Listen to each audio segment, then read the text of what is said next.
You know who I blame for me not having a voice? Daddy! Can we heard that 4th time? That guy. Julian, are you enjoying the South? I'm enjoying myself here in Nashville. I kind of tried to look the part. What do you think? I think it's good. It's good. Plaid, a good look. I need to carry a guitar. Hi there, I'm from Nashville. Is that good? That's pretty good. Could you teach me a little bit? I'd like to tell you guys to leave the stage or something, as if I was a local. Okay. So rather than politely say, you guys can leave the stage, which is what you would say. you look at us, you kind of crouch down when you're doing your southern. You kind of lose an inch or two, and you go on now, get. G-I-T, get. And go on That now. means something else where I come from. Go on now. Go on now is one word. It's not go on now. Go on now. Go on now. Get. Go.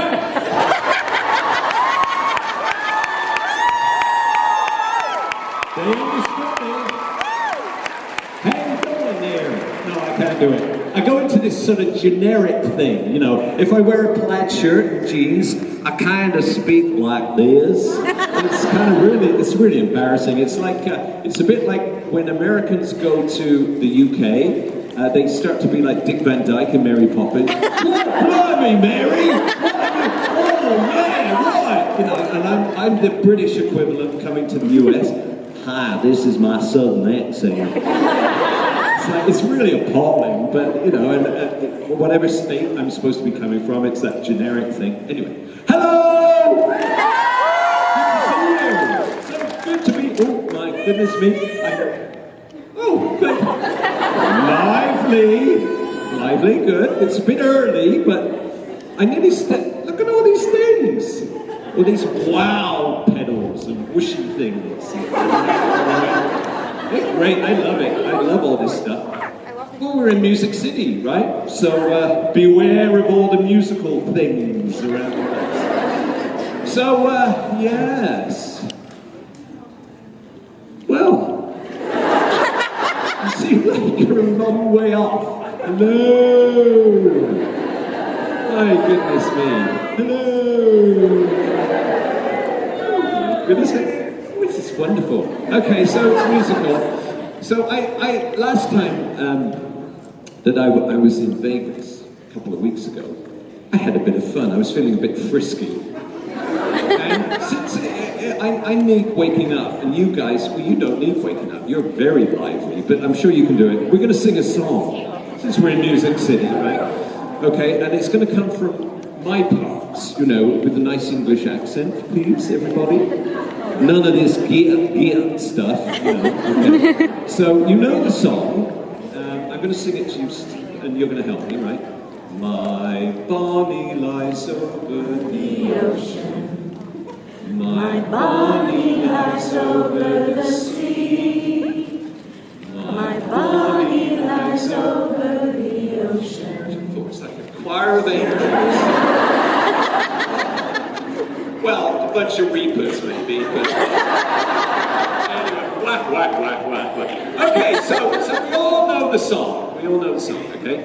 So what we have to do, this is going to get us to know each other very well and get us all warmed up. Now, how am I going to do this? Here we go. I'm going to get a chair here. Okay. I've got a bit of a sniffle. Excuse me. I like it when people go, "Aww." I always sort of invent things for you to feel sorry for me about, you know, because it sort of helps. I don't know why, but, you know, when you got like a huge crowd of people, it's kind of the sympathy thing. Excuse me, I just... I like that. Yes. I don't know why, it's just weird. Okay, so, my Bonnie, here we go. So, we're all sitting. Except the folks over there who are standing, but you can sort of do it with your legs. Okay, so here we go. Here. So every time we say a word beginning with the letter B, we stand, and then the next time we say a word beginning with the letter B, we sit. It's easy, right? You get the idea, right? Okay. So are we ready? Choir, angelic choir. Ma, Okay, here we go. My body lies over the ocean. My body lies over the sea. My body lies over the ocean. So bring back my body. Come on to me. And again. Bring back. Bring back. Oh, Bring back my body to me. to me. Come on. Bring back. So faster. Bring back. Oh, bring back. Body to me. Terrible.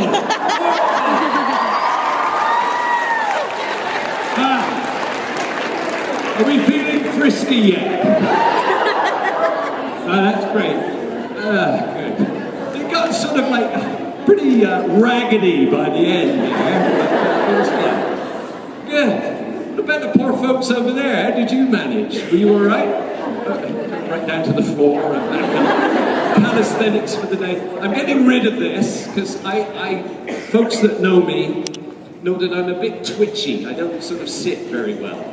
So in fact, my greatest acting moment is playing death because I look like I'm completely in control and, you know, walking along very elegantly and poised. That's the greatest acting of my career. Really, I'm sort of like... Would you hate it if I put like this, and I have to keep stopping myself because I keep thinking, you know, they have to believe that I'm really a serious, profound sort of actor that knows what he's doing. Anyway, so excuse me when I run around.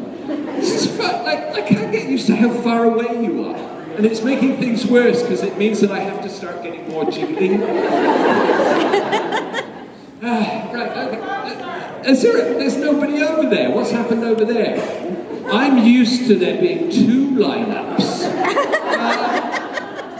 No, okay, so I guess you're just over there. That's all right. So let me come over there.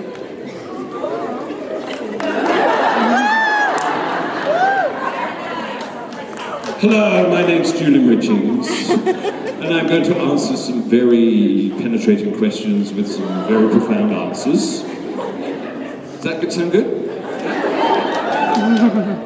There is somebody over there, but there's one person. That's pathetic. Okay. Yeah. All right. Hi. Sorry, I'm being really rambunctious here. Hello. I think I can see you. Yeah, I'm going to come down a bit lower. Hello. Hi. Okay.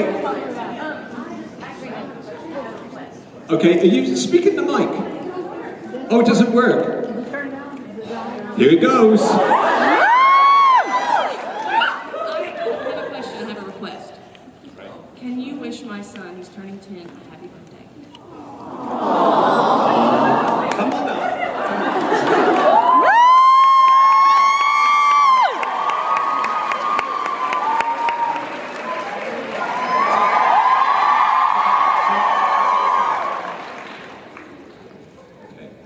Jacob, there's a few folks here. Say hi, Jacob. Hi, Jacob! A few folks here want to wish you happy birthday. And I'm going to start with a song. They're very good at singing, we know this already. So here goes. Happy birthday to you. Happy birthday to you. Happy birthday, dear Jacob. Happy birthday to you.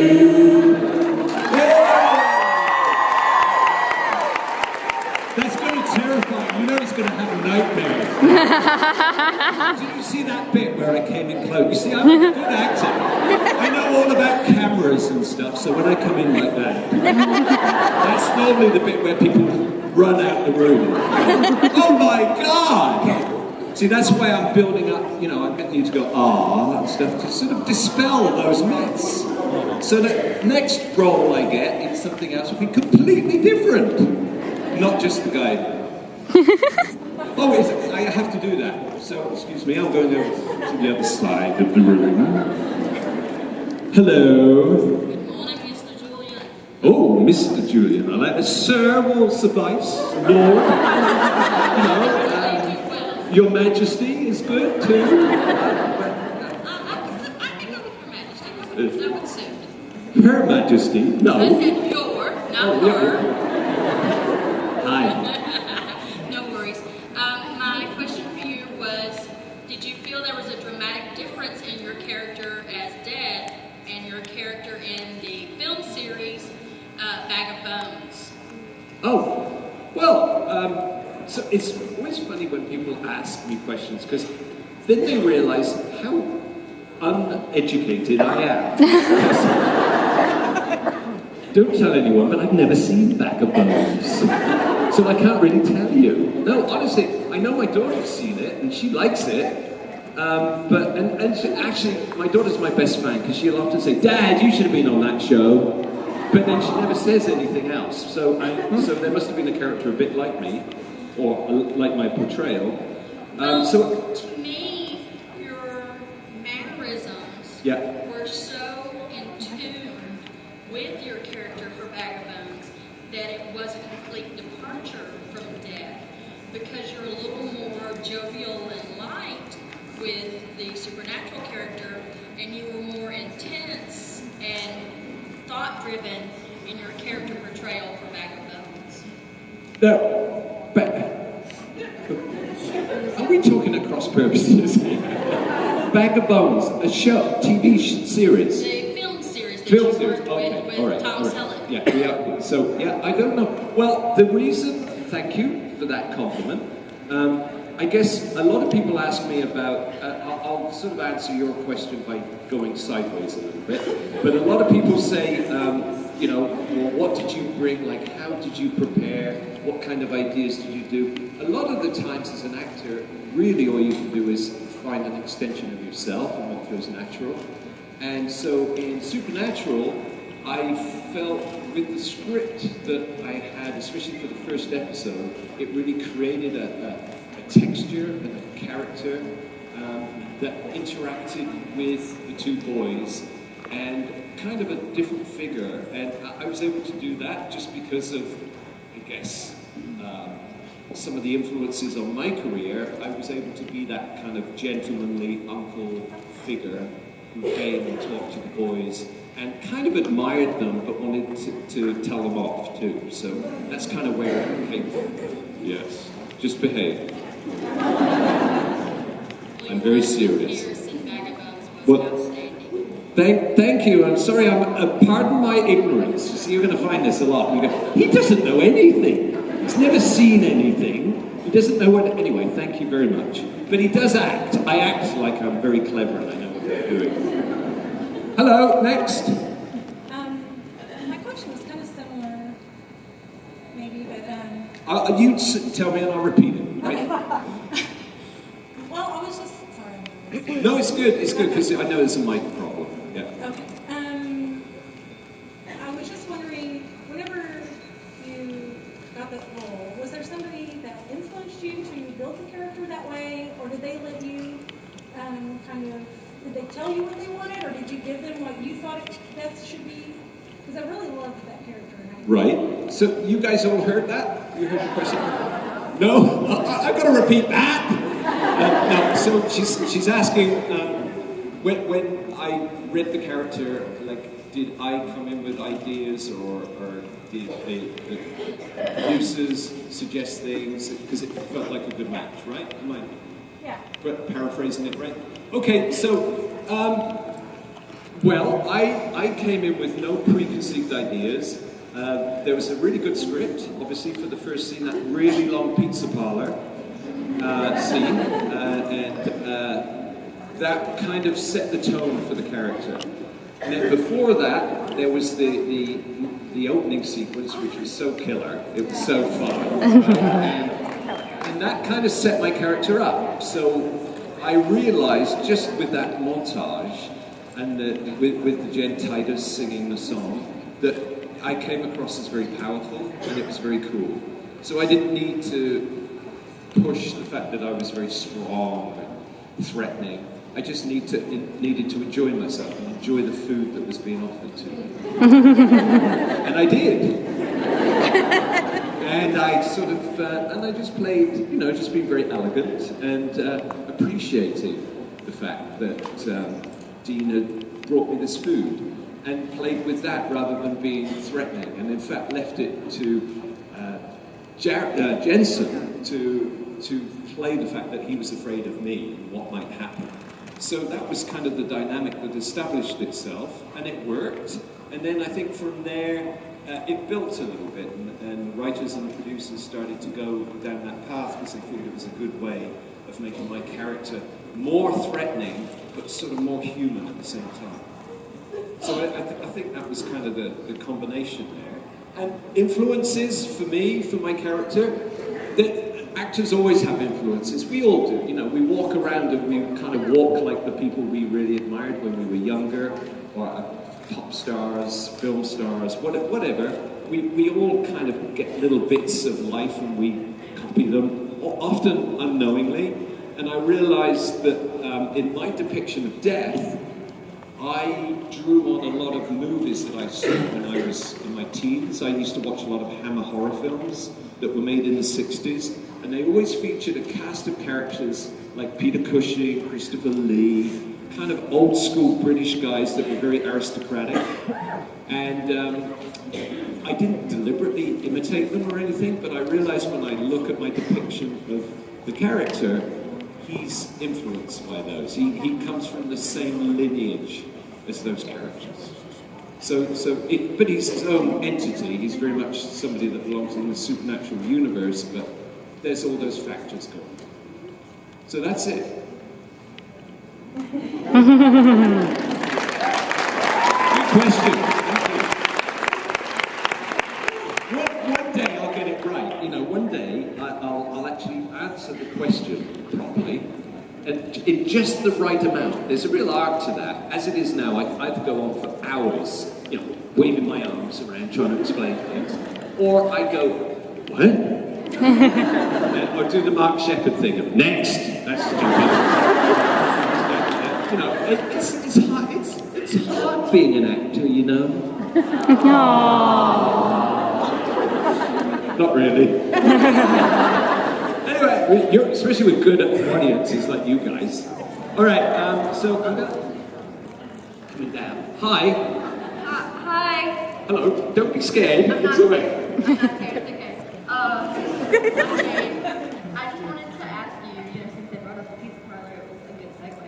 Yeah. What's your favorite food? And also, do you think pineapple belongs on pizza? Well, let's tackle the big one first of all. Does pineapple belong on pizza? I think we're going to take a vote. We're going to take a vote right now. If pineapple belongs on pizza, please put your arms in the air and say yay. If pineapple doesn't belong on pizza, put your arms up and yell nay.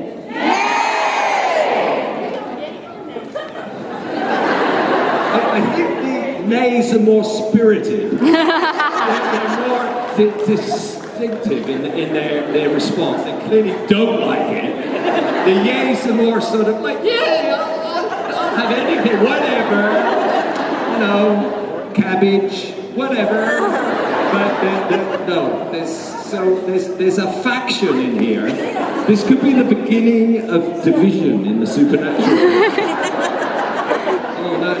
No Dean or Sam, it's about pizza and whether there's pineapple. Are you a pineapple? I'm not talking to you.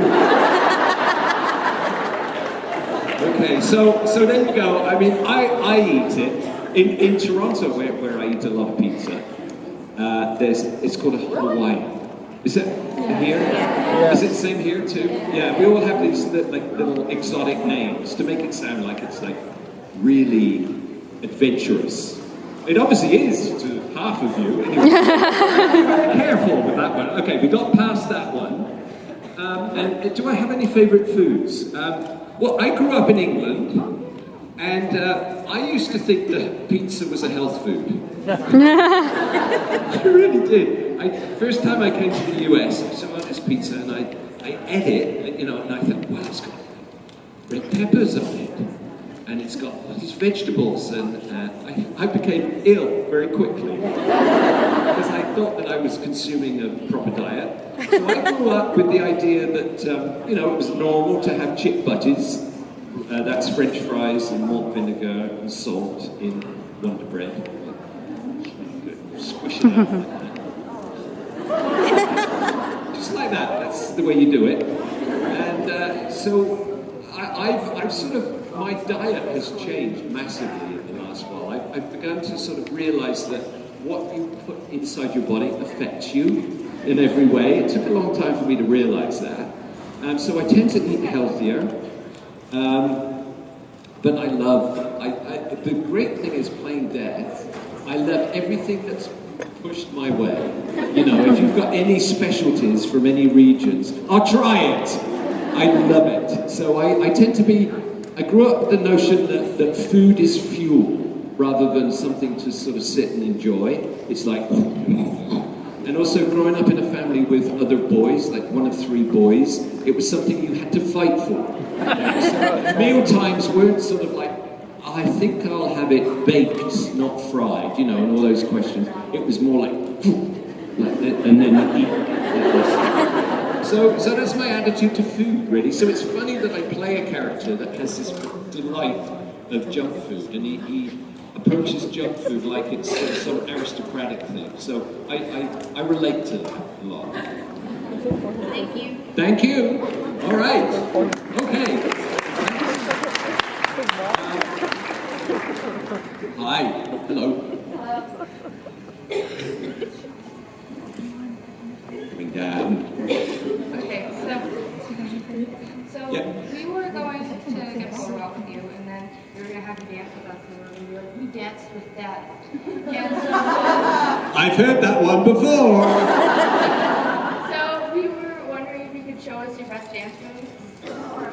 My best dance. I would never make a fool of myself in public. Okay. Well, are you coming to karaoke tonight? Well, you'll get to see me doing a few there, because really I'm covering up for the fact that I can't sing. So what I do is I just wiggle my body around. You know? So that's my favourite. But it goes back to the previous question. You know, somebody asked, you know, was there any influences on the characterization of death? I think that whatever music style hit when you were a particular age tends to affect the way that you dance. So that, you know, you see people that do that. That's the kind of like 60s folks that grew up, you know. And then, but mine was kind of like thug British culture. And it was like a bit of ska, a bit of punk, and a bit of, I don't know quite what, but it was sort of like, it was an amalgamation of all those things. So it was, whenever I dance now, I realize I do the same dance moves, and I don't know really where they came from. I didn't learn them, I just absorbed them, I guess. Do you really want me to do that? But I need a soundtrack. How am I going to get a soundtrack? Are you going to do one? Like, what can we do? Oh, that's a good idea. Rhythm. Okay. Oh, it's got to be fast.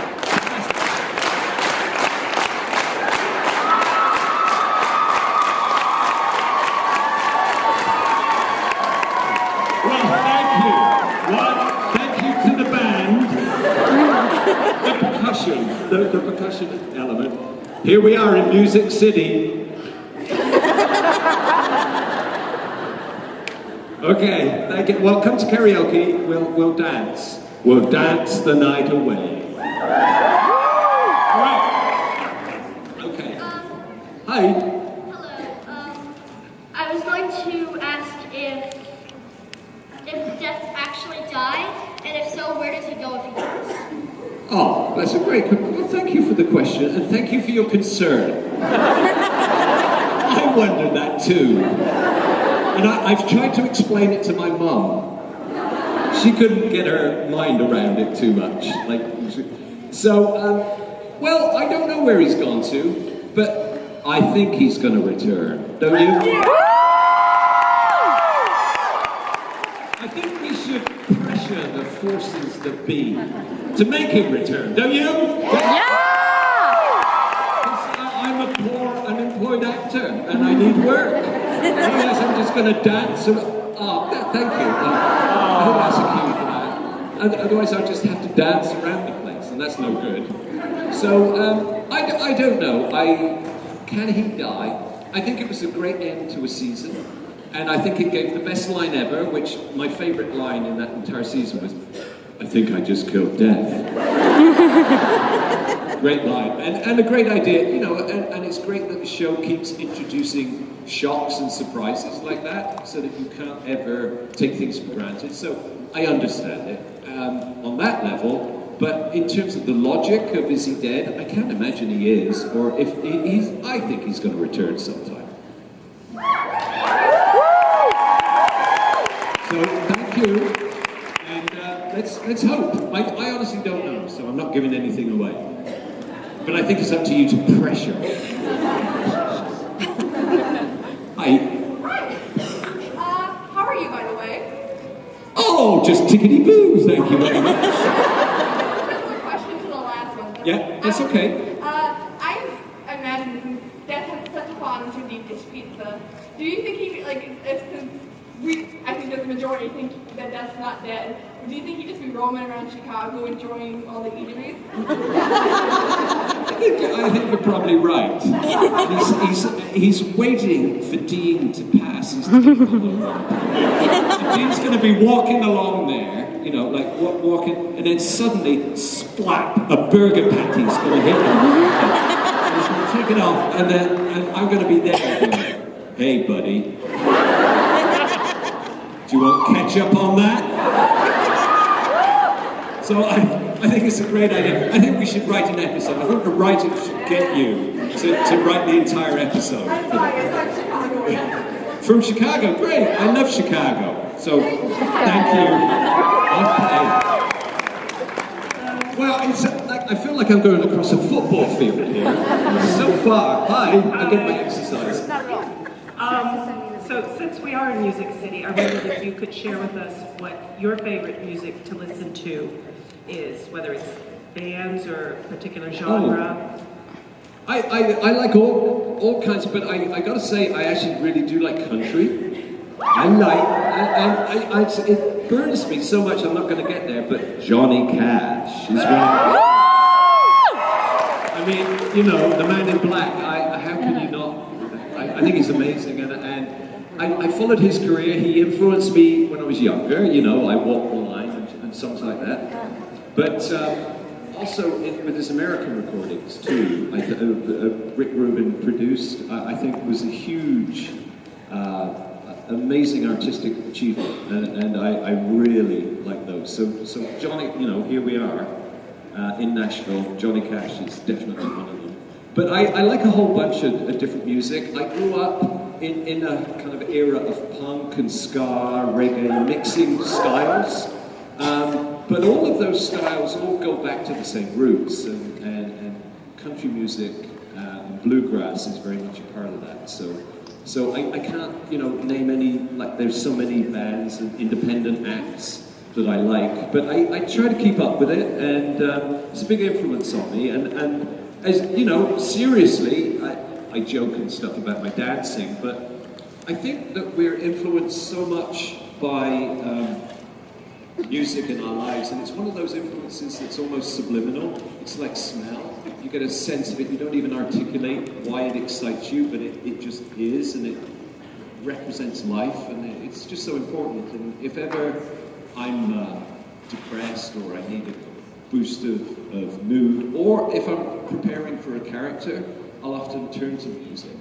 And depending on what's required, whether I need to up the energy or down the energy, I'll listen to one specific type of music, and it can be classical, it can be country, it can be anything. So anyway, it's an honor to be here and in Music City. So thanks, thank you. Okay. Hi. Hello. Is that working? Yeah, I think so. I'll repeat it if nobody can hear. Okay. I'm wondering, what was your initial thought when read the script or they told you that Death was being killed off? Because my thought was, holy shit. Well, that was sort of mine too. Except that I wasn't told, I read it. Your script, we've emailed you your script. Oh my God! But it was a bit, but you know, that's fine. I've told this before, but in a funny way, it didn't surprise me as another thing that happened. I was in a show called Heartland, right? And it's a great show. And Amber Marshall, who is the lead in that, is the real deal, and she really loves horses, and she's a fine actor. So I played a character as a guest star. I came in and I played the neighboring rancher who hit hard times.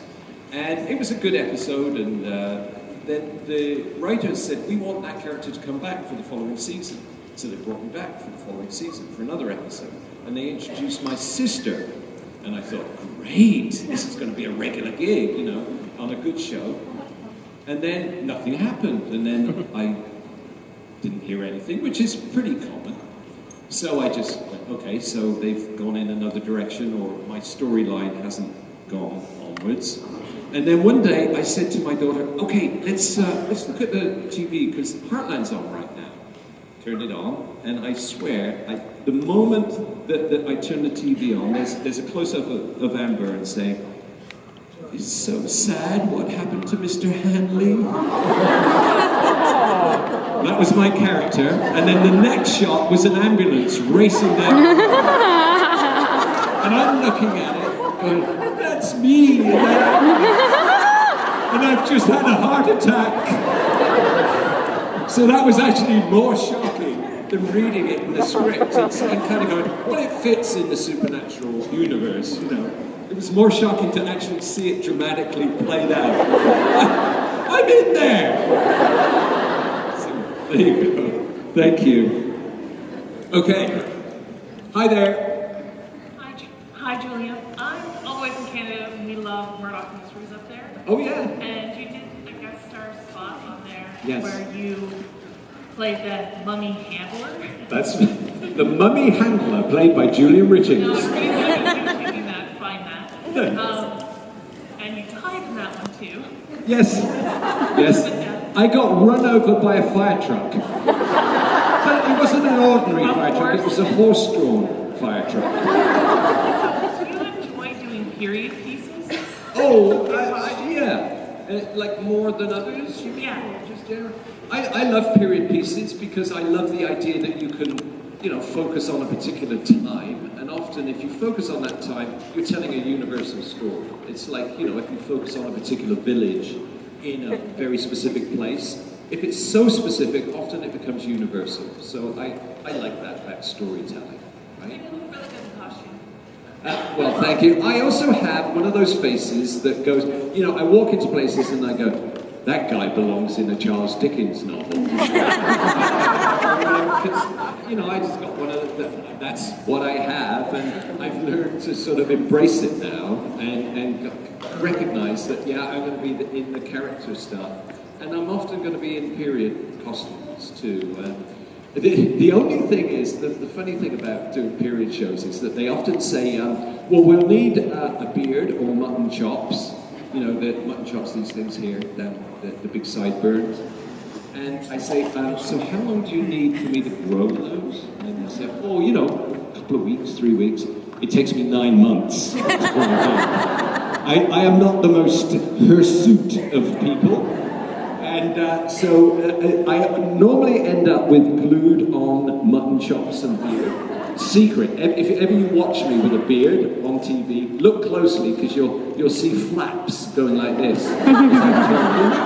And I'm trying to be very serious. Generally, I'm being killed or I'm killing somebody. And I'm talking away, and then I'm aware that this little piece of tape is flapping away on my left cheek. And I'm trying not to either sneeze or laugh. And that's probably why I look so intense in the show. Wow, you were really good in that. You got that amazing expression on your face. Yeah, it's because I'm trying to keep my chin straight. So anyway, Trade Secrets by Julian Richings. Okay, thanks. Okay. Hello. I love the way you play Death. I had to come back to Nashcon again this year because you're here. I Oh, didn't have a chance to meet you. well, thank you. My favorite scene that you shot was, or episode that you shot was the one where you made Dean wear your ring for the day. Yeah. I loved that because that gave us such an inside glimpse into what your life was like every day. Yeah. That was interesting. What is your favorite scene or episode that you shot with the show? I guess it's very hard because they're all very good. Like, I really like the scenes. I'm very fortunate. I've been given a bunch of really interesting scenes to play. I always say to people, what? Answer? Oh, you couldn't hear the question. Sorry. So, what's my favorite scene? And she was particularly referring to her favorite scene, which is the one where I give Dean the ring for the day. Was it Appointment in Samara? Right, I think is the name of the episode. So what's my favorite? Well, I guess the biggest, sort of most powerful introductory scene, is the one in that same episode. Like, there's the montage, there's the old death, but the actual acting scene in the pizza parlor is a big favorite of mine, because it created the whole idea of the character and it established me. So that was a big deal. But I like your point about that episode, the one where I give Dean the ring for the day, because for me, what's important about that episode, it shows that my character is not just a force of a force that needs to be feared and despised or run away from. It's actually a force of nature that has to be respected, and if not recognized, things go even worse. So it recognizes the notion of death, which I think is very much a part of life and part of the seasons, and I think that's a really good moral for that episode. But I think in terms of playing the character, it's a bit like people say, do you prefer comedy or tragedy or like laughs or serious? I think they're both the same.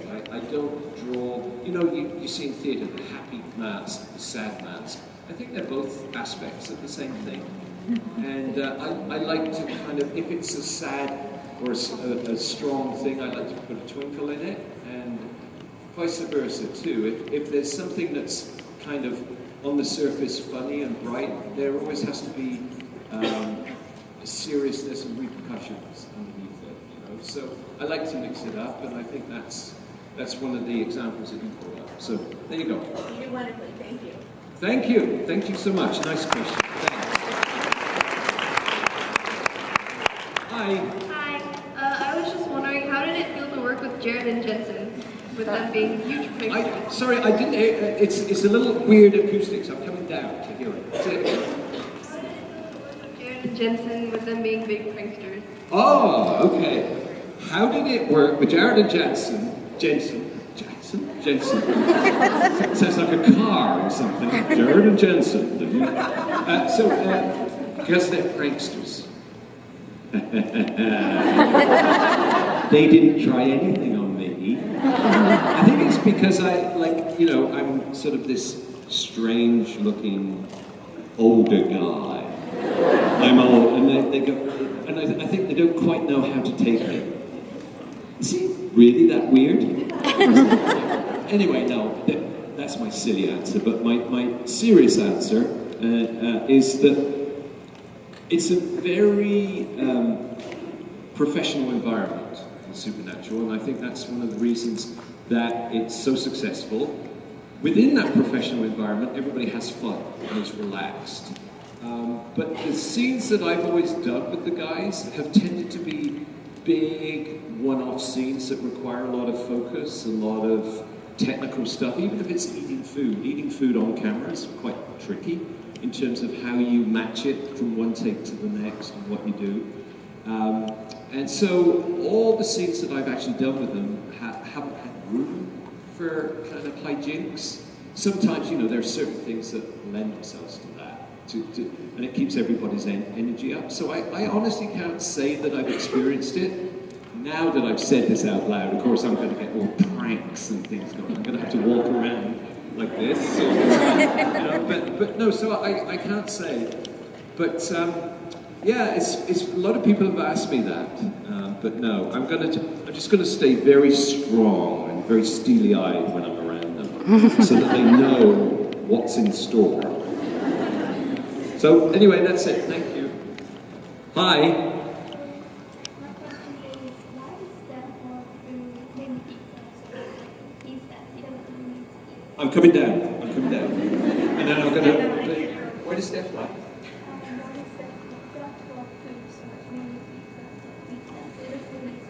Right. Why does Death love food so much? Because he's Death, he doesn't really need to eat. Well, that's a great question. I think that it's a great idea that's been introduced by the writers, and it gives you, it's not logical, but what it does is it humanizes him. So it doesn't make him like a big force of evil that walks in the room and everybody runs away. It actually makes him like an uncle that comes in and goes, "What are you eating? I don't know if I approve of that. Let me taste it."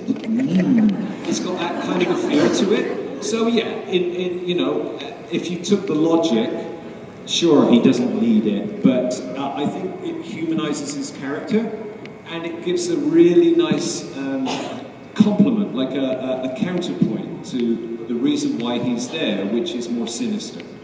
And I find that a lot with well-written scenes, is that you never bang it right on the head. Like if you've got a very serious scene, it goes back to what I was saying earlier, you can play it light, and if you're playing something light, if there's a darker undercurrent, it always works very, very well.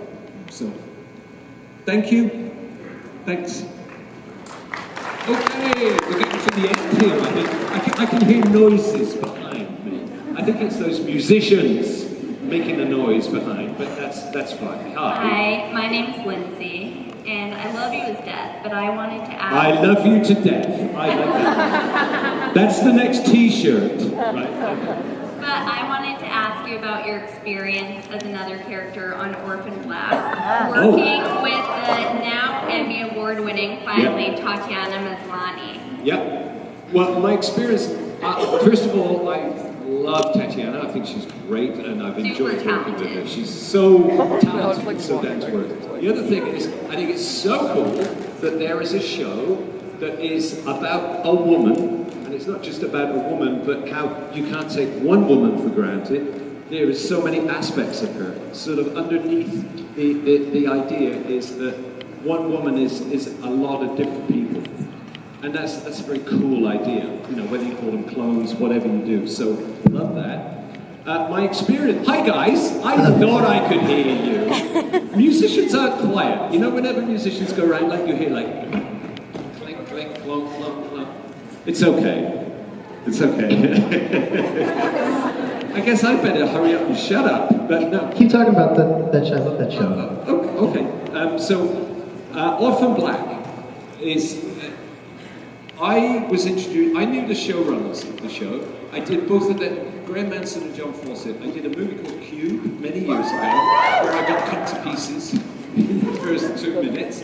That was Graham Manson, and John Fawcett, I did his first film. Anyway, they said, "Do you want to do a bit on Orphan Black?" So I said, "Yes," and came in, did a bit, and then, as with a lot of acting gigs, they go gig to gig, right? You don't know when the next one's coming. And so I said yes, I didn't sign a contract or anything. Then I got busy. So you see my character comes in and I'm in a few episodes and then I disappear because I got another gig. And then I come back in. So it's kind of a weird one where my story arc was never really developed. But I had a great time doing it and it was a pleasure to be a part of that show. Thank you so much. Thank you. I think, I'm sorry you folks over there, I think we got to call it a day now. But we've got one, no, I think... Take it. Go. Come on. You take quick. Rapid fire. Quick. Thank God. Okay. Number one, I love you so much. Number two, I was here in Dallas, and I wanted to ask you a question, but never got to. The question is, other than death and supernatural, which when they first introduced you, gave me goosebumps. I love the introduction. Yeah. Oh, I'm not kidding. I love, and from then on, I fell in love. But I'm glad we did the rapid fire version. But my question is, other than Death, the character that you played, what other character would you have rather or would have played instead of death?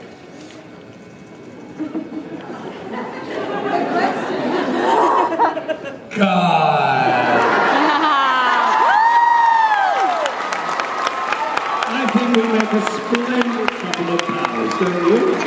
And we're older than everybody else too. That's true. Here's my question, Julian. Are you coming to karaoke tonight?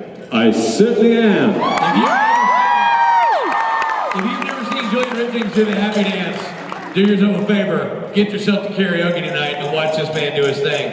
I'm not going to give him a traditional send-off, I'm going to give him a southern send-off. Julian, go on now, get.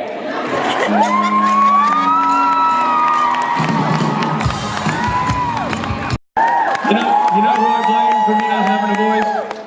Daddy! Is that fourth time? That guy. Julian, are you enjoying the South? I'm enjoying myself here in Nashville. I kind of tried to look the part. What do you think? I think It's good. It's good. Plaid, a good look. I need to carry a guitar.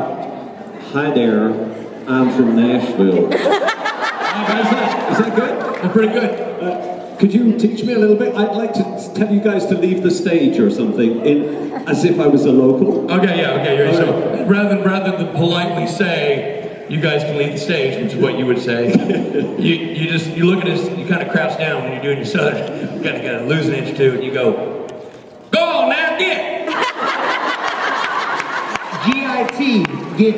And go on That now. means something else where I come from. Go on now. Okay. Go on now is one word. It's not go on now. Go on now. Go now. Get. Go.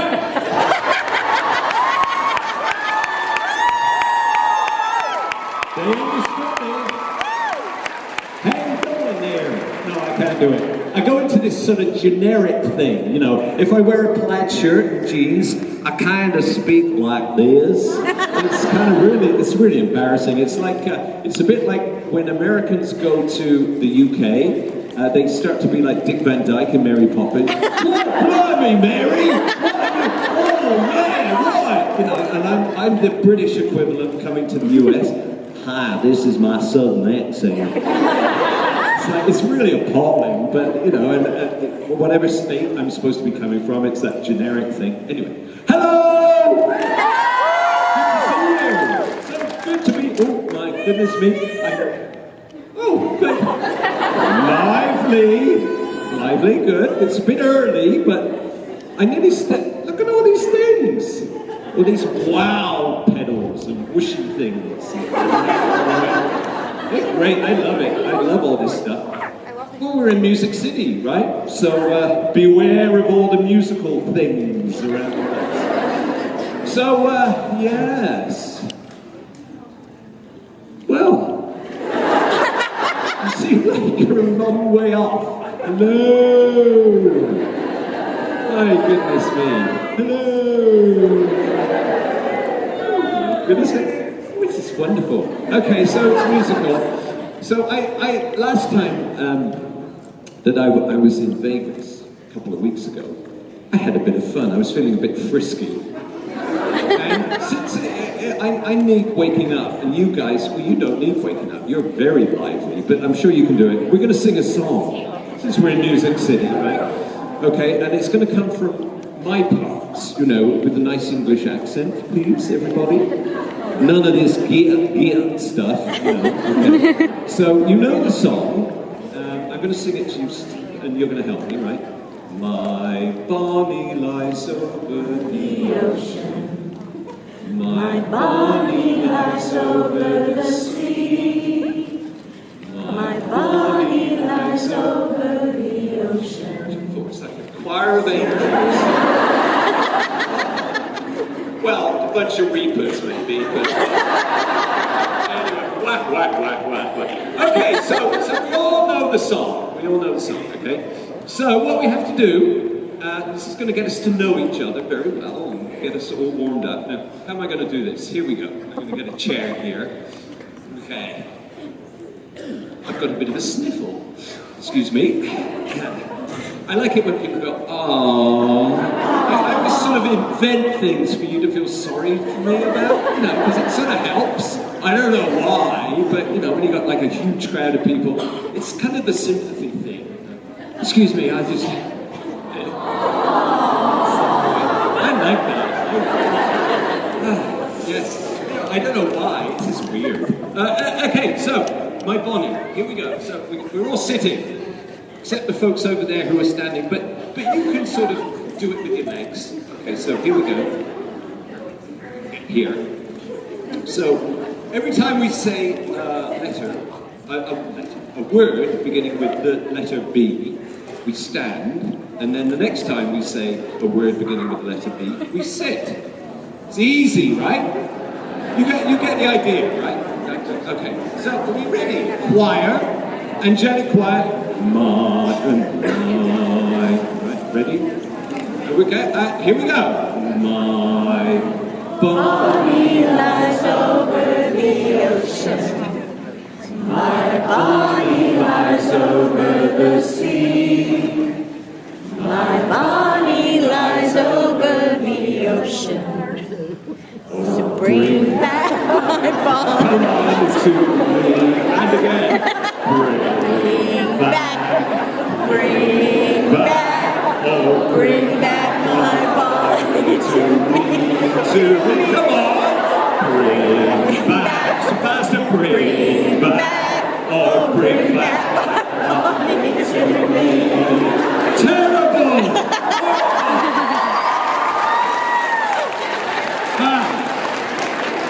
Are we feeling frisky yet? That's great. Good. It got sort of like pretty raggedy by the end there. It was fun. Good. What about the poor folks over there? How did you manage? Were you all right? Right down to the floor and back and calisthenics for the day. I'm getting rid of this because folks that know me know that I'm a bit twitchy. I don't sort of sit very well. So in fact, my greatest acting moment is playing death because I look like I'm completely in control and, you know, walking along very elegantly and poised. That's the greatest acting of my career. Really, I'm sort of like... Would you hate it if I put in like this? And I have to keep stopping myself because I keep thinking, you know, they have to believe that I'm really a serious, profound sort of actor that knows what he's doing. Anyway, so excuse me when I run around. This is fun. I can't get used to how far away you are. And it's making things worse because it means that I have to start getting more jiggly. Right, okay. There's nobody over there. What's happened over there? I'm used to there being 2 lineups. Okay, so I guess you're just over there. That's all right. So let me come over there.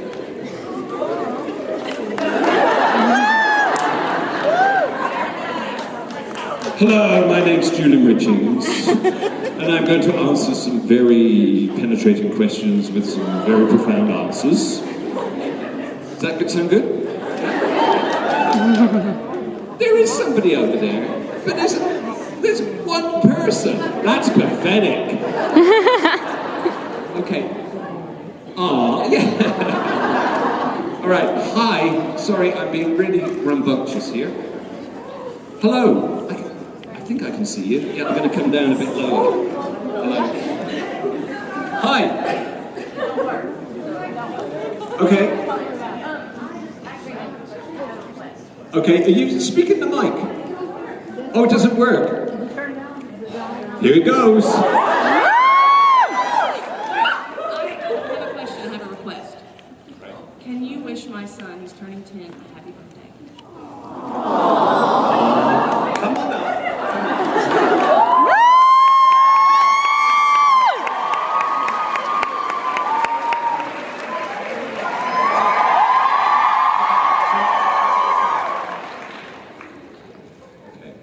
Jacob, there's a few folks here. Say hi, Jacob. Hi, Jacob. A few folks here want to wish you happy birthday. And I'm going to start with a song. They're very good at singing. We know this already. So here goes. Happy birthday to you. Happy birthday to you. Happy birthday Happy birthday to you. That's going to terrify you. You know he's going to have nightmares. Did you see that bit where I came in close? You see, I'm a good actor. I know all about cameras and stuff, so when I come in like that, that's normally the bit where people run out the room. Oh my God! See, that's why I'm building up, you know, I'm getting you to go, ah, and stuff, to sort of dispel those myths. So the next role I get in something else will be completely different. Not just the guy. Oh, I have to do that. So, excuse me, I'm going over to the other side of the room. Hello. Good morning, Mr. Julian. Oh, Mr. Julian. I like the sir will suffice. Lord. You know, Your Majesty is good too. I can go with Her Majesty. I would suit. Her Majesty? No. I said your, not her. Hi. No worries. My question for you was, did you feel there was a dramatic difference in your character as Dad and your character in the film series Bag of Bones? Oh, well, so it's always funny when people ask me questions because then they realize how uneducated I am. Don't tell anyone, but I've never seen Bag of Bones. So I can't really tell you. No, honestly, I know my daughter's seen it and she likes it. Actually, my daughter's my best fan because she'll often say, Dad, you should have been on that show. But then she never says anything else. So there must have been a character a bit like me, or like my portrayal. To me, your mannerisms were so in tune with your character for Bag of Bones that it was a complete departure from Dad, because you're a little more jovial and light with the supernatural character, and you were more intense and thought-driven in your character portrayal for Bag of Bones. No, but are we talking at cross purposes? Bag of Bones, a show, TV series. The film series that Film you series, worked okay, with all right, Thomas all right. Helen. Yeah, so I don't know. Well, the reason, thank you for that compliment. I guess a lot of people ask me about, I'll sort of answer your question by going sideways a little bit, but a lot of people say, you know, well, what did you bring, like how did you prepare, what kind of ideas did you do? A lot of the times as an actor, really all you can do is find an extension of yourself and what feels natural. And so in Supernatural, I felt with the script that I had, especially for the first episode, it really created a texture and a character that interacted with the two boys and kind of a different figure. And I was able to do that just because of, I guess, some of the influences on my career. I was able to be that kind of gentlemanly uncle figure who came and talked to the boys and kind of admired them but wanted to tell them off too. So that's kind of where it came from. Yes, just behave. I'm very serious. Well, thank you. I'm sorry. Pardon my ignorance. You see, you're going to find this a lot. You go, he doesn't know anything. He's never seen anything. He doesn't know what. Anyway, thank you very much. But he does act. I act like I'm very clever and I know what I'm doing.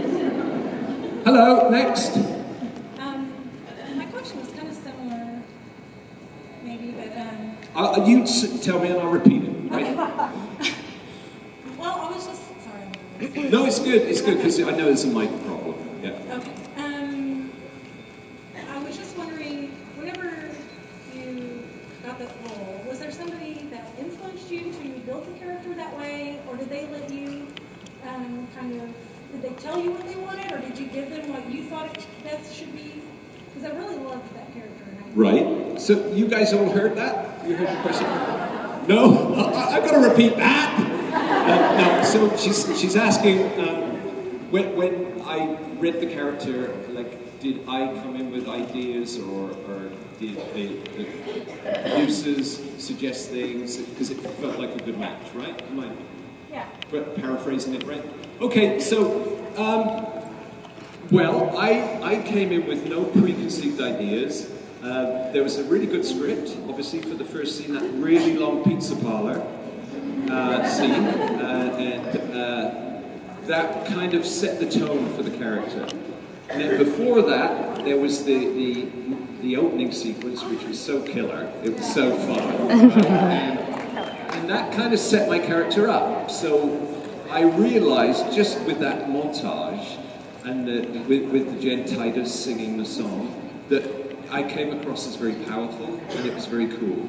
So I didn't need to push the fact that I was very strong and threatening. I just needed to enjoy myself and enjoy the food that was being offered to me. And I did.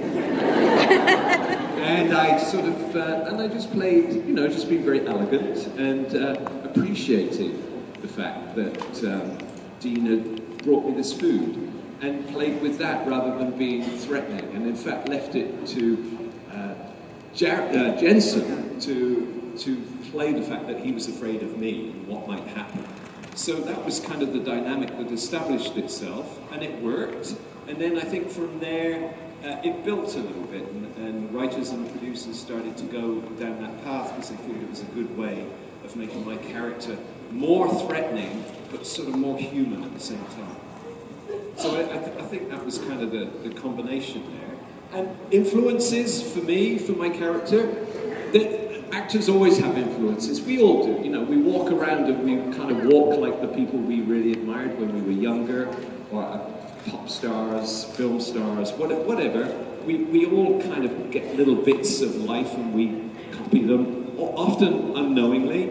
And I realized that in my depiction of death, I drew on a lot of movies that I saw when I was in my teens. I used to watch a lot of Hammer horror films that were made in the 60s, and they always featured a cast of characters like Peter Cushing, Christopher Lee, kind of old school British guys that were very aristocratic.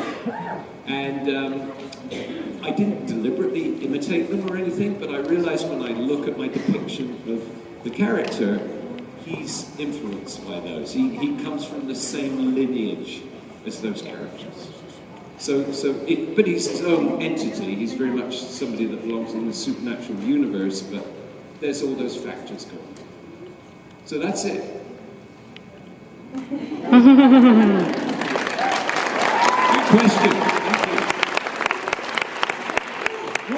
One day I'll get it right. You know, one day I'll actually answer the question properly, and in just the right amount. There's a real art to that. As it is now, I have to go on for hours, you know, waving my arms around trying to explain things.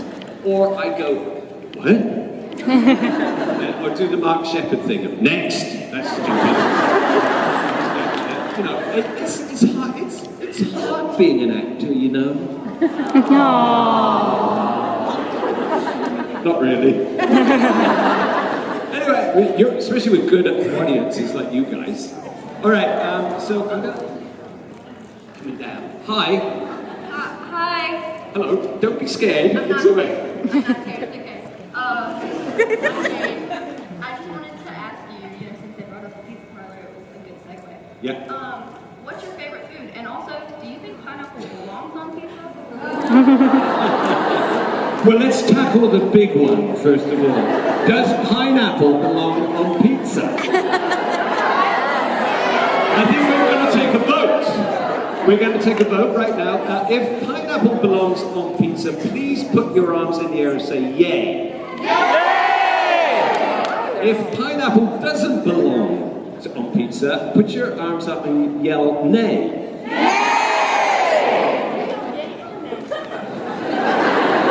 I think the nays are more spirited. They're more distinctive in their response. They clearly don't like it. The yays are more sort of like, yeah, I'll have anything, whatever. You know, cabbage, whatever. But no, there's a faction in here. This could be the beginning of division in the supernatural. No Dean or Sam, it's about pizza and whether there's pineapple. Are you a pineapple? I'm not talking to you. Okay, so there you go. I mean, I eat it. In Toronto, where I eat a lot of pizza, it's called a Hawaiian. Is it here? Yeah. Is it the same here too? Yeah, we all have these little exotic names to make it sound like it's like really adventurous. It obviously is to half of you. Anyway. Be very careful with that one. Okay, we got past that one. And do I have any favourite foods? Well, I grew up in England, and I used to think that pizza was a health food. I really did. First time I came to the US, I saw this pizza, and I ate it, you know, and I thought, wow, it's got red peppers on it, and it's got all these vegetables, and I became ill very quickly because I thought that I was consuming a proper diet. So I grew up with the idea that, you know, it was normal to have chip butties. That's French fries and malt vinegar and salt in Wonder Bread. Squish it out like that. Just like that. That's the way you do it. And so I've sort of, my diet has changed massively in the last while. I've begun to sort of realize that what you put inside your body affects you in every way. It took a long time for me to realize that. So I tend to eat healthier. But I love, the great thing is playing death. I love everything that's pushed my way. You know, if you've got any specialties from any regions, I'll try it. I love it. So I tend to be, I grew up with the notion that food is fuel rather than something to sort of sit and enjoy. It's like, and also growing up in a family with other boys, like one of 3 boys, it was something you had to fight for. So meal times weren't sort of like, I think I'll have it baked, not fried, you know, and all those questions. It was more like and then eat. So that's my attitude to food, really. So it's funny that I play a character that has this delight of junk food, and he approaches junk food like it's some aristocratic thing. So I relate to that a lot. Thank you. Thank you. All right. Okay. Hi. Hello. Coming down. Okay, so Yeah. we were going to get a photo op with you, and then you were going to have to dance with us, and we were going to be like, who danced with that? And so, I've heard that one before. So we were wondering if you could show us your best dance moves. My best dance. I would never make a fool of myself in public. Okay. Well, are you coming to karaoke tonight? Well, you'll get to see me doing a few there. Because really, I'm covering up for the fact that I can't sing. So what I do is I just wiggle my body around. You know? So that's my favorite. But it goes back to the previous question. You know, somebody asked, you know, was there any influences on the characterization of death? I think that whatever music style hit when you were a particular age tends to affect the way that you dance. So that, you know, you see people that do that. That's the kind of like 60s folks that grew up, you know. And then, but mine was kind of like thug British culture. And it was like a bit of ska, a bit of punk, and a bit of, I don't know quite what, but it was sort of like, it was an amalgamation of all those things. So it was, whenever I dance now, I realize I do the same dance moves, and I don't know really where they came from. I didn't learn them, I just absorbed them, I guess. Do you really want me to do that? But I need a soundtrack. How am I going to get a soundtrack? Are you going to do one? Like, what can we do? Oh, that's a good idea. Rhythm. Okay. Oh, it's got to be fast.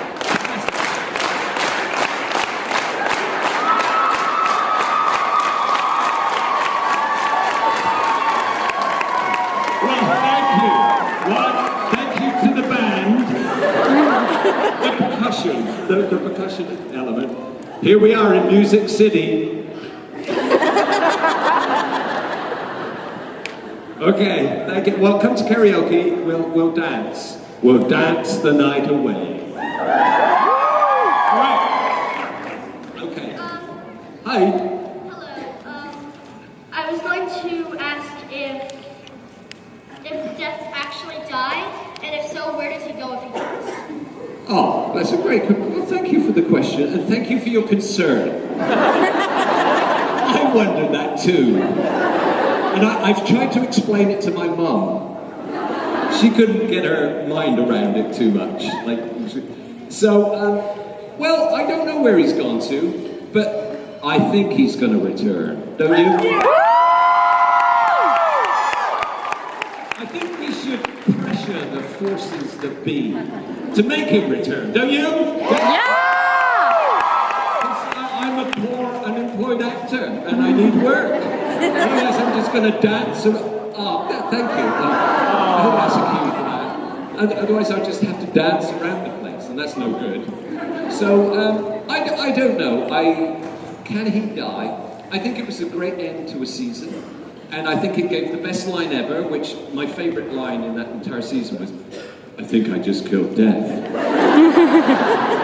Great line, and a great idea, you know, and it's great that the show keeps introducing shocks and surprises like that, so that you can't ever take things for granted. So I understand it on that level, but in terms of the logic of is he dead, I can't imagine he is, or if he's, I think he's going to return sometime. So thank you, and let's hope. I honestly don't know, so I'm not giving anything away. But I think it's up to you to pressure. Hi. How are you, by the way? Oh, just tickety-boo, thank you very much. Just a question to the last one. Yeah, that's okay. I imagine since Death has such a fond to deep dish pizza, do you think he, I think the majority think that Death's not dead, do you think he'd just be roaming around Chicago enjoying all the eateries? I think you're probably right. He's waiting for Dean to pass his Dean's going to be walking along there, you know, like walking, and then suddenly, splat, a burger patty's going to hit him. And he's going to take it off, and I'm going to be there going, hey, buddy. Do you want ketchup on that? So I think it's a great idea. I think we should write an episode. I think the writer should get you to write the entire episode. I'm sorry, it's like Chicago. From Chicago, great. I love Chicago. So, thank you. Okay. Well, it's like I feel like I'm going across a football field here. So far. Hi, I get my exercise. So since we are in Music City, I wondered if you could share with us what your favorite music to listen to is, whether it's bands or a particular genre. I like all kinds, but I gotta say, I actually really do like country. It burns me so much, I'm not gonna get there, but Johnny Cash is one of the... I mean, you know, the Man in Black, how can you not? I think he's amazing, and I followed his career. He influenced me when I was younger, you know, I Walk the Line and songs like that. But also with his American recordings too, Rick Rubin produced, I think was a huge, amazing artistic achievement, and I really like those. So Johnny, you know, here we are in Nashville. Johnny Cash is definitely one of them. But I like a whole bunch of different music. I grew up in a kind of era of punk and ska, reggae, mixing styles. But all of those styles all go back to the same roots, and country music and bluegrass is very much a part of that. So I can't, you know, name any, like there's so many bands and independent acts that I like, but I try to keep up with it, and it's a big influence on me, and as you know, seriously, I joke and stuff about my dancing, but I think that we're influenced so much by music in our lives, and it's one of those influences that's almost subliminal. It's like smell. You get a sense of it, you don't even articulate why it excites you, but it just is, and it represents life, and it's just so important. And if ever I'm depressed or I need a boost of mood, or if I'm preparing for a character, I'll often turn to music. And depending on what's required, whether I need to up the energy or down the energy, I'll listen to one specific type of music. And it can be classical, it can be country, it can be anything. So anyway, it's an honor to be here and in Music City. So thanks. Thank you. Okay. Hi. Hello. Is that working? Yeah, I think so. I'll repeat it if nobody can hear. Okay. I'm wondering, what was your initial thought when you either read the script or they told you that Death was being killed off? Because my thought was, holy shit. Well, that was sort of mine too. Except that I wasn't told, I read it. Your script, we've emailed you your script. Oh my God! But it was a bit, but you know, that's fine. I've told this before, but in a funny way, it didn't surprise me as another thing that happened. I was in a show called Heartland, right? And it's a great show. And Amber Marshall, who is the lead in that, is the real deal, and she really loves horses, and she's a fine actor. So I played a character as a guest star. I came in and I played the neighboring rancher who hit hard times. And it was a good episode, and then the writers said, we want that character to come back for the following season. So they brought me back for the following season for another episode. And they introduced my sister. And I thought, great, this is going to be a regular gig, you know, on a good show. And then nothing happened. And then I didn't hear anything, which is pretty common. So I just went, okay, so they've gone in another direction, or my storyline hasn't gone onwards. And then one day I said to my daughter, okay, let's look at the TV, because Heartland's on right now. Turned it on, and I swear, the moment that I turned the TV on, there's a close-up of Amber and saying, it's so sad what happened to Mr. Hanley. That was my character, and then the next shot was an ambulance racing down. And I'm looking at it, going, that's me, and I've just had a heart attack. So that was actually more shocking than reading it in the script. I'm kind of going, well, it fits in the supernatural universe, you know.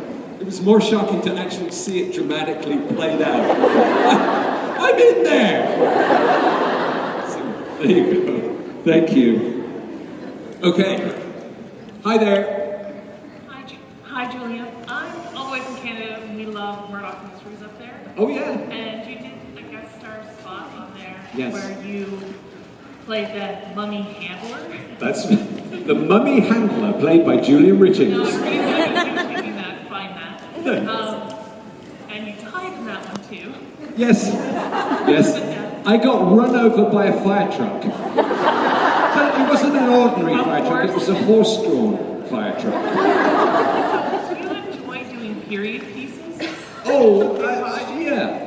Like more than others? Yeah. Just general.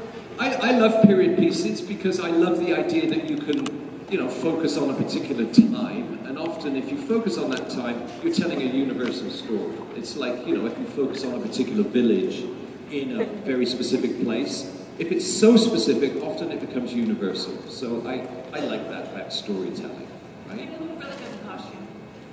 Well, thank you. I also have one of those faces that goes, you know, I walk into places and I go, that guy belongs in a Charles Dickens novel. You know, I just got one of that's what I have, and I've learned to sort of embrace it now and recognize that, yeah, I'm going to be in the character stuff, and I'm often going to be in period costumes too. The only thing is, the funny thing about doing period shows is that they often say, well, we'll need a beard or mutton chops. You know, the mutton chops, these things here, down the big sideburns. And I say, so how long do you need for me to grow those? And they say, oh, you know, a couple of weeks, 3 weeks. It takes me 9 months. I am not the most hirsute of people. And so I normally end up with glued on full-on mutton chops and beard. Secret. If ever you watch me with a beard on TV, look closely because you'll see flaps going like this. And I'm trying to be very serious. Generally, I'm being killed or I'm killing somebody. And I'm talking away, and then I'm aware that this little piece of tape is flapping away on my left cheek, and I'm trying not to either sneeze or laugh. And that's probably why I look so intense in the show. Wow, you were really good in that. You got that amazing expression on your face. Yeah, it's because I'm trying to keep my chin straight. So anyway, Trade Secrets by Julian Richings. Okay, thanks. Okay. Hello. I love the way you play Death. I had to come back to Nashcon again this year because you're here. I Oh. didn't have a chance to meet you. Well, thank you. My favorite scene that you shot was, or episode that you shot was the one where you made Dean wear your ring for the day. Yeah. I loved that because that gave us such an inside glimpse into what your life was like every day. Yeah. That was interesting. What is your favorite scene or episode that you shot with the show? I guess it's very hard because they're all very good. Like, I really like the scenes. I'm very fortunate. I've been given a bunch of really interesting scenes to play. I always say to people, what? Answer? Oh, you couldn't hear the question. Sorry. So, what's my favorite scene? And she was particularly referring to her favorite scene, which is the one where I give Dean the ring for the day.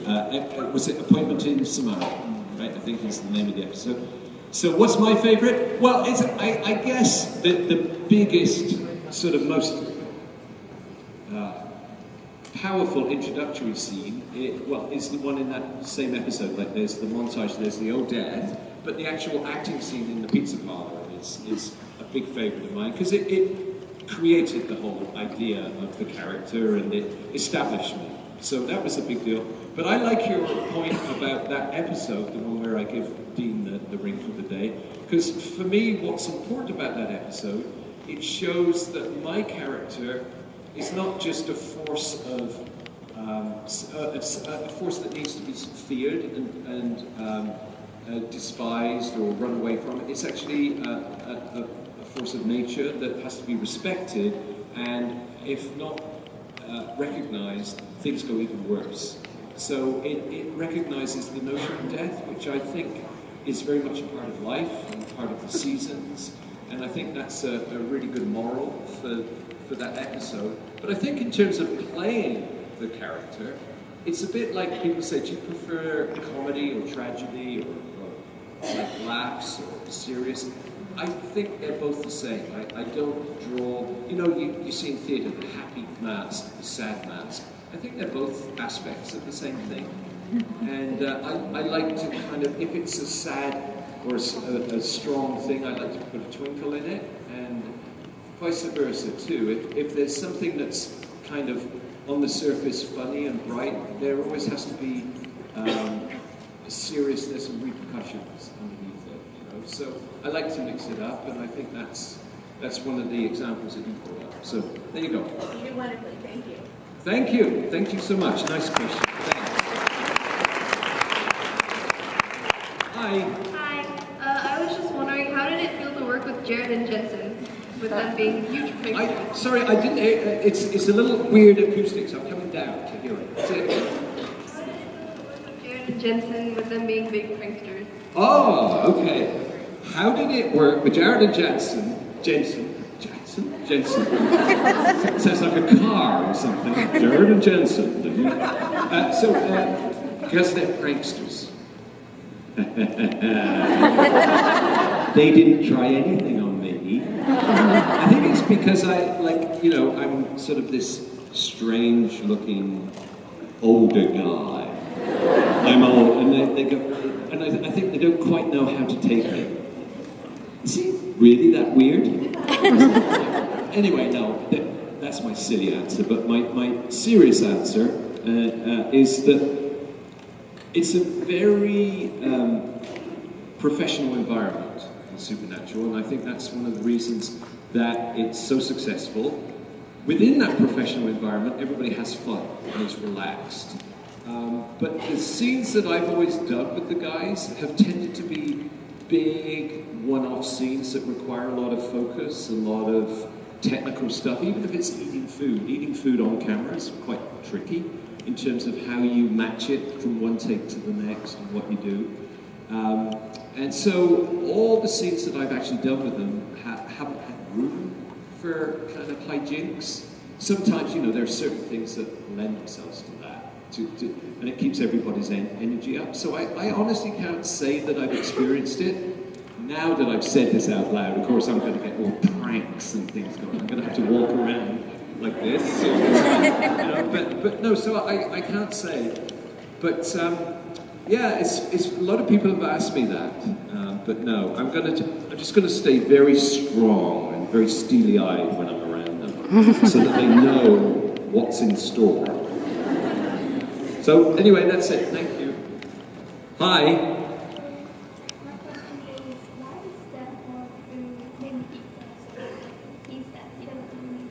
I'm coming down. And then I'm gonna. Where does Steph like?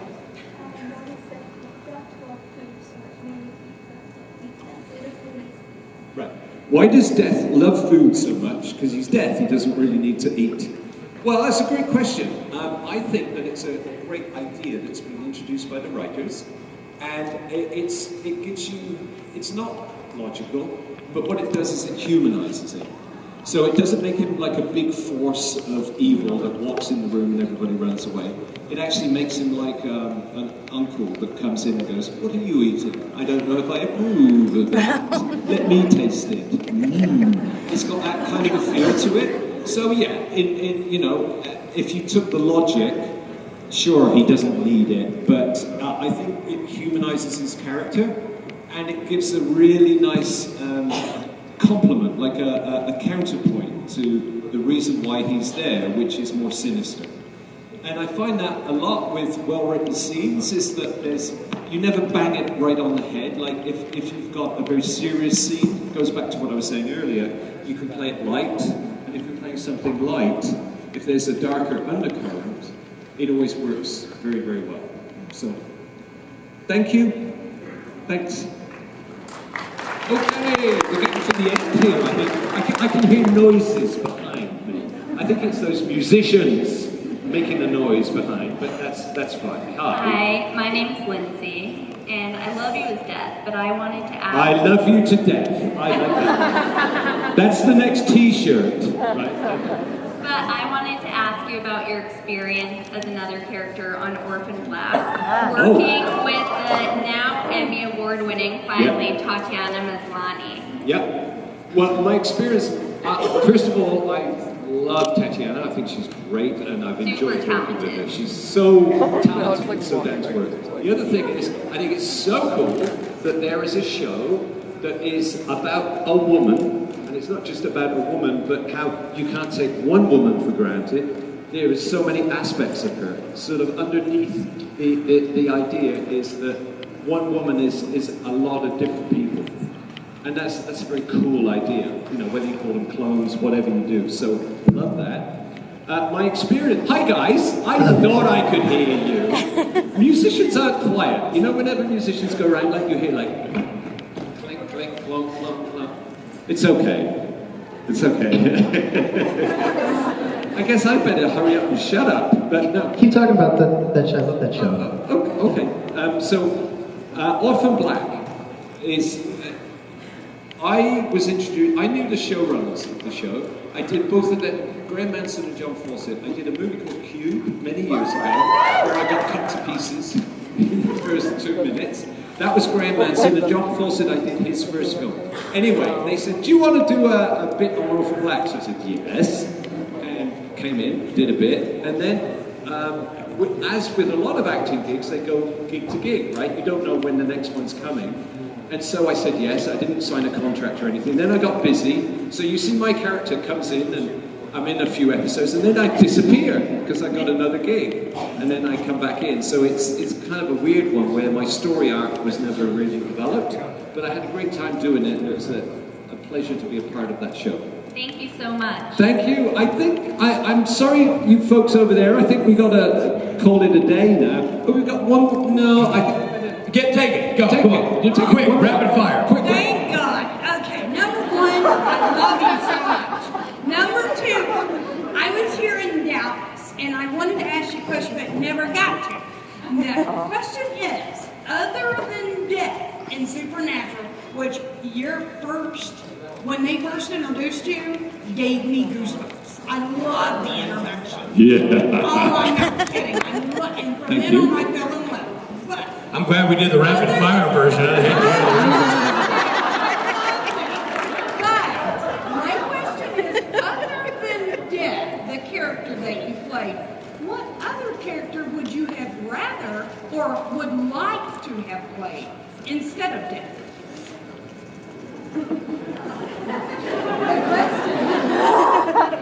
God.